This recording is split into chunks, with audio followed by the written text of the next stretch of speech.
দেখতে পাচ্ছ গাইস, আমরা একটু বৃষ্টি হলেই শরণার্থী এরকম পুরো রাস্তার জলে ফ্ল্যাট। দেখো ওইদিকে বাউন দিয়ে রেখেছে, তাই এটা হলো পুরো বারান্দাতে। এখানে কিন্তু মাছ থাকছে, অনেক মাছ থাকতে পারে।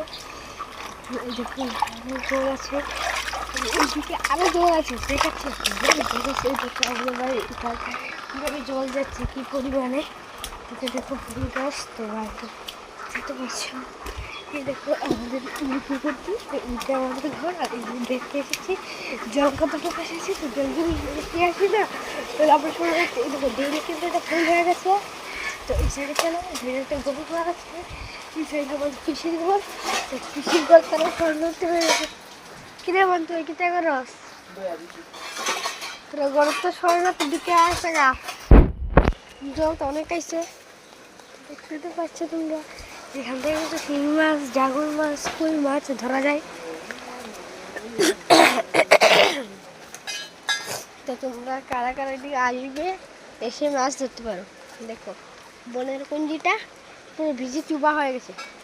এই দেখো কচু ক্ষেত, কত কত কচু আছে, কচুও নিয়ে যেতে পারে। এই দেখো আমাদের লিপি বুদ্ধি এসেছে। এই দেখো আমার তো এদিকে পড়াশোনা করছে, তোমার তো তারা ঘরটা দেখতে হচ্ছে একটু। হ্যাঁ ইয়েস, তুই যে ইউটিউবে মানুষের ভিডিওটি কপি করে পাঠাস। হ্যাঁ এটি ও না, আমি একটা ভাবে জানি তাহলে হেরার থেকে কপি করছে তো বুঝা যেত না। আমি কপি করি না রে ভাই, আমি খালি একটা ভিডিও কপি করছিলাম। এটি যাও যায় এটি বুঝা যায় তুই যে কপি যে করছ। তো আমি একটা জানি তো এটা দিয়ে কপি করলে বুঝা যেত না। আমার একটু যে তোর একটা ভালো স্টোরি দিয়া দিই। আচ্ছা দাঁড়া ভাই, আমাদের কিন্তু গাইজরা কিন্তু দেখতেই পাচ্ছ। আমিও একটা চ্যানেল খুলছি।